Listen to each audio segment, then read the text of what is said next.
Hello, guys. Sorry for not posting any videos in quite some time. I started reading Mythic again more seriously in season 3, and then in season 4 it was just like I didn't feel like I wanted to post anything specific. There was nothing special going on, and I had loads of other things to take care of. But now with the beta, I do feel like there are I mean, there's a lot going on, there's a lot happening. I am for sure guilty of becoming overly dramatic with the state of Moonkin on the beta, completely getting super emotional and not like basically forgetting the fact that hey, the beta just started, things are gonna change, right? Uh, but yeah, I just wanted to show you some of the stuff that I've been trying out and testing, just trying different things. Now, this is all feely craft, like there's no calculations going on here. These numbers are gonna change. Most probably, we don't really know what's gonna be the end results that comes with the launch. But I thought I'd do a video anyways, and just to show like what I found to be at least uh, a spec that or a version of the spec of Keeper of the Grove that I like. Now I did try. Some people have been playing with mushrooms. I did that too. A little bit.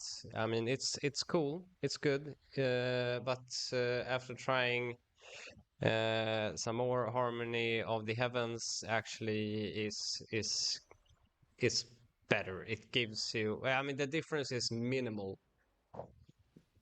right?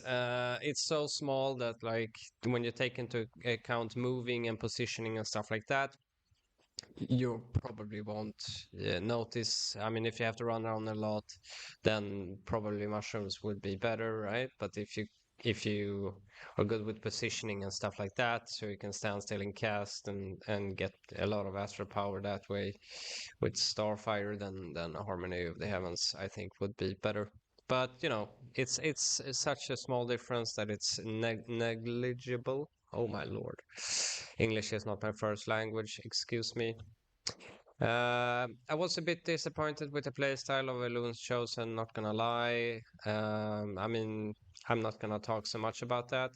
Going into the beta, and even when they did the reveal on BlizzCon, I was giga excited for Eloon's Chosen. That's like the lore is just oh, you know.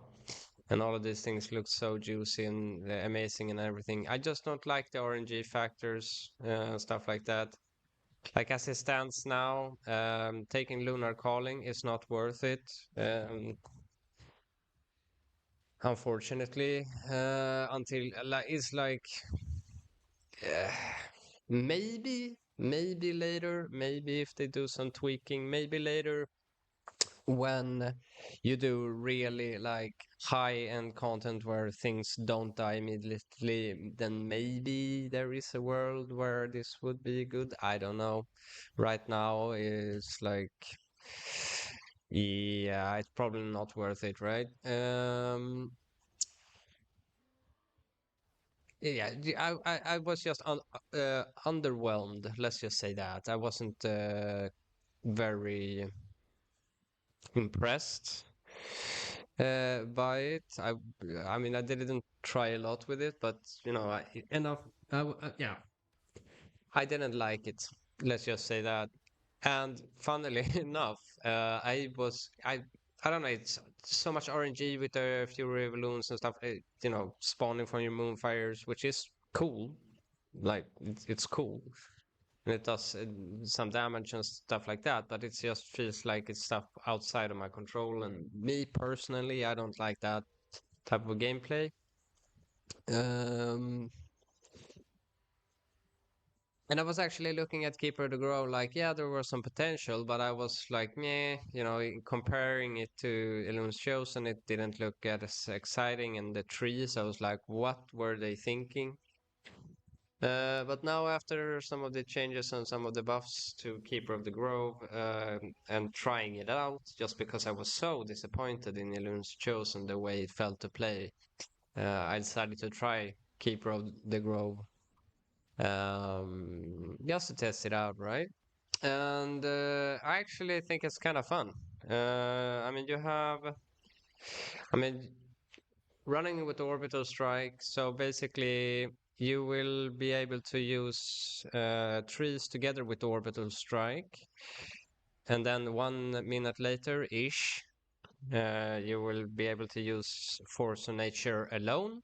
And then next time you get force of nature, you line it up with your second orbital strike. So you will have orbital strike together with your trees every other time, which is kind of cool.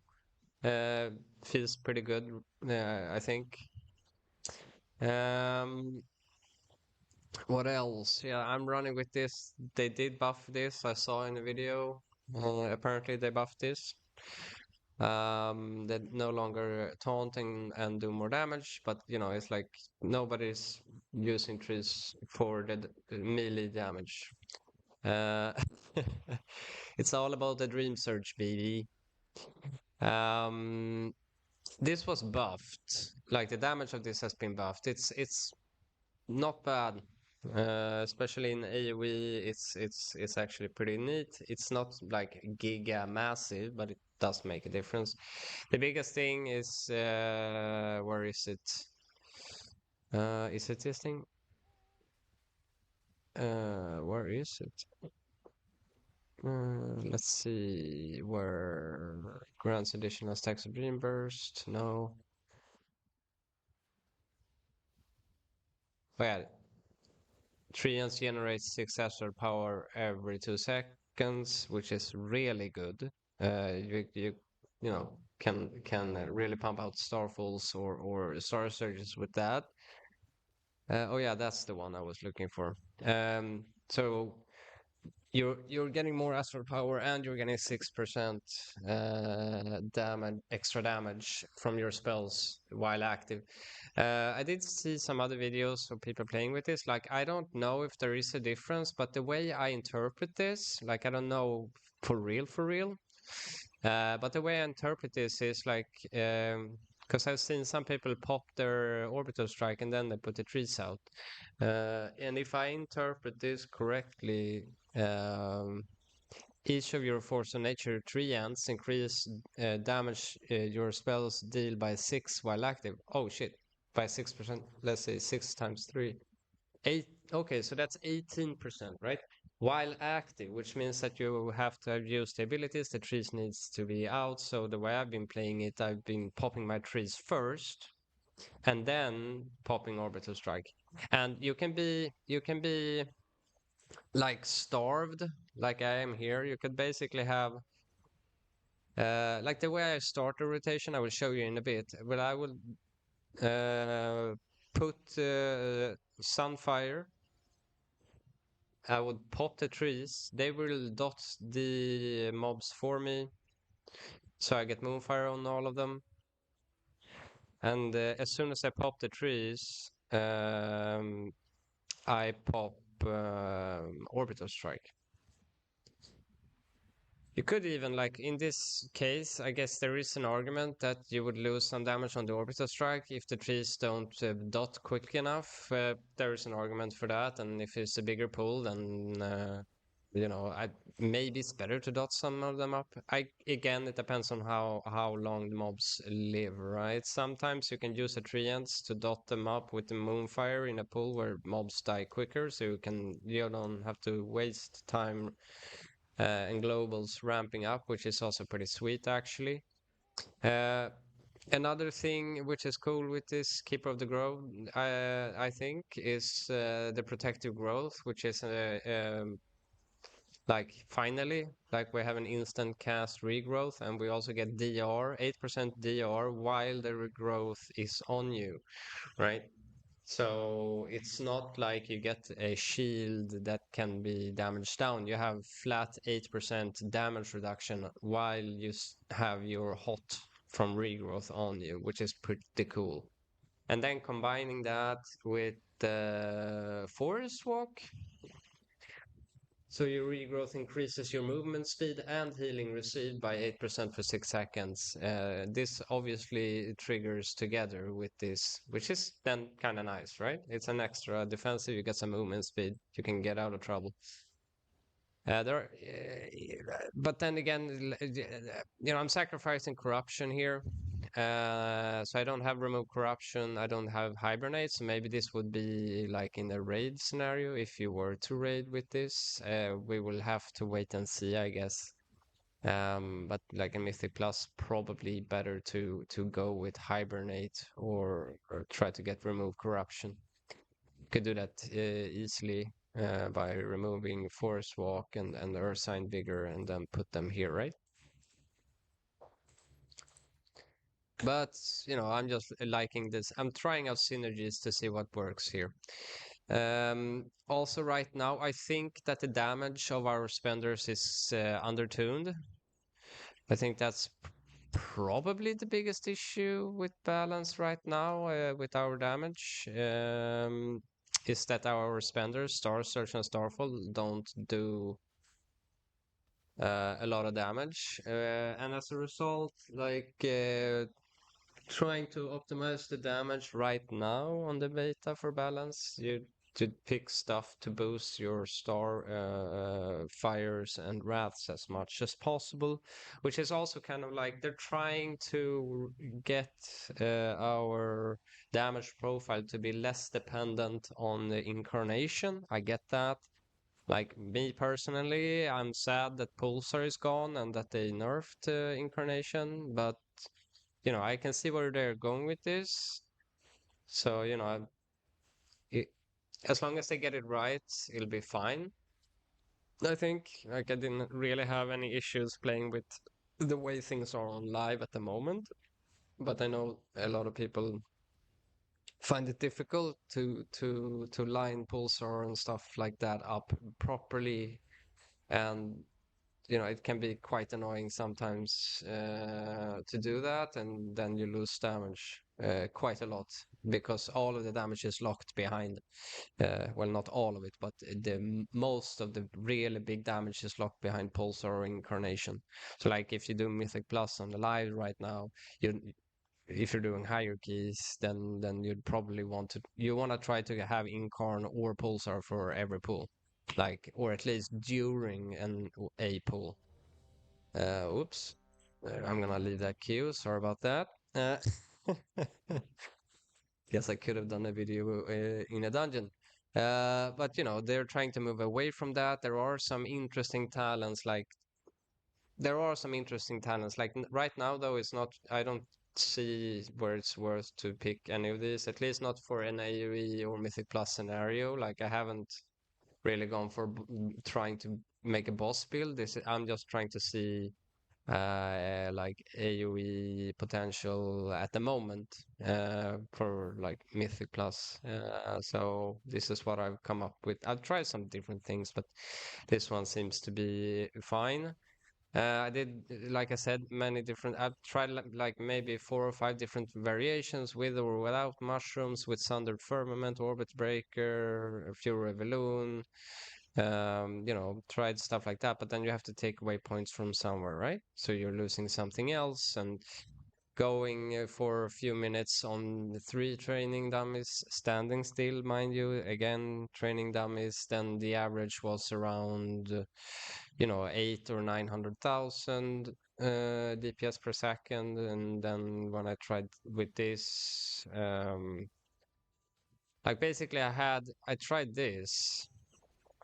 It was basically the same as going. Oh, I can't even remember. Oh yeah, I also tried with Touch of the Cosmos.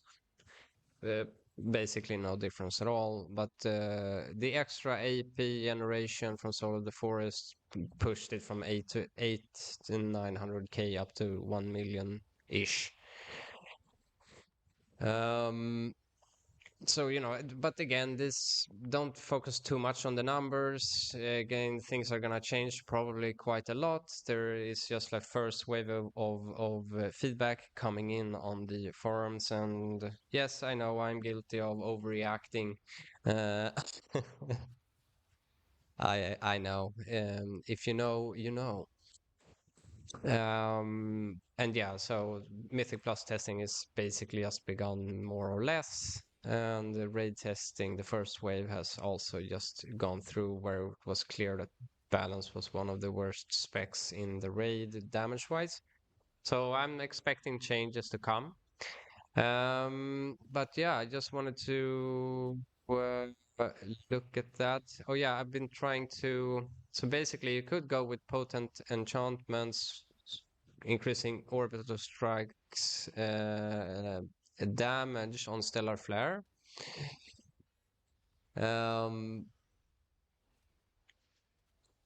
but then I was like, hey, like trying again, like the way it is right now. It seems to do better if you are trying to buff your starfires as much as humanly possible. So I tried that. So I went with Grove's Inspiration. Wrath and Starfire damage increased by 15%. Umbral Intensity. And Umbral Embrace. Right? Which translates directly into your Astral Smolder. Right? The harder your fillers hit, the bigger your smolder's gonna get. I wonder. No, this one does not buff smolder. That's a shame, actually. Maybe. Hmm. Maybe I should write that on the forums, like as a suggestion. Oh well. So sorry for the rant. So basically, the way I've been testing right now, I've just been standing here at the moment. I've been doing some dungeons and stuff as well, but just wanting to see how this feels. Okay, so I'm dotting them up, putting the trees out. You see, like, only from that, my astral power got full, right? So popping the trees together with the orbital strike at the moment, actually, I mean, it gives us the flexibility to be able to go into incarnation without having to worry. Like, it's better to go into incarnation with the trees if you actually don't have any astral power left, which is kind of a new thing. That's not what we are used to. I mean, on live right now, you want to go into an eclipse with as much astral power as possible, and especially incarnation, right?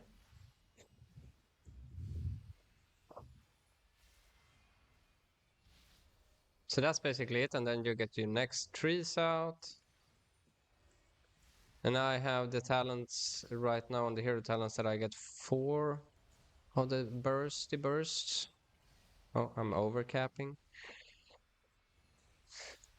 Um, I mean, we're gonna look at the breakdown as well.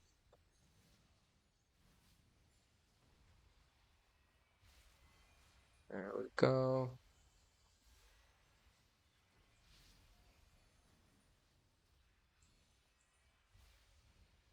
Dipping down a bit because I messed up.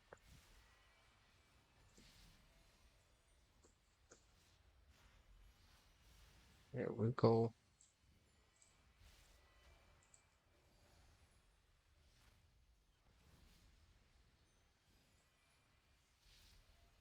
See, now the incarn and the trees are lining up together.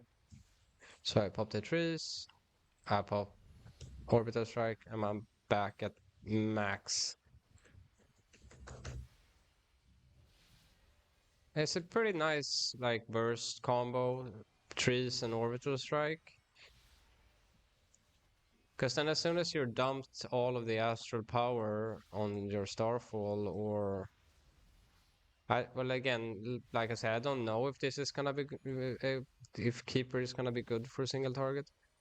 But at least in AoE and Mythic Plus scenarios, that's a kind of neat combo. Mhm. Trees, Orbital Strike, dump all of the astral power on Starfall, and then you start spamming your Starfires, which then have the Dream Bursts, right?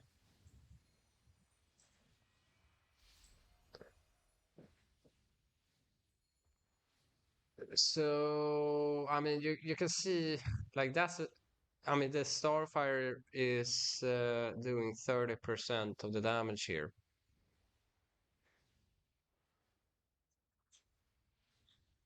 which is kind of nuts. Starfall is only at 20%-ish. Then you have the Smolder, but you can see the Smolder dot is has the potential to get pretty big. But yeah, that's what I've been trying out so far. Again, this is very feely crafty. Like like if you are on the beta, you could try it out in a dungeon to see if it works good for you. I mean, I'm gonna keep on testing anyways. I just wanted to make some type of content. So yeah, keep testing and see you in the world within. Adios.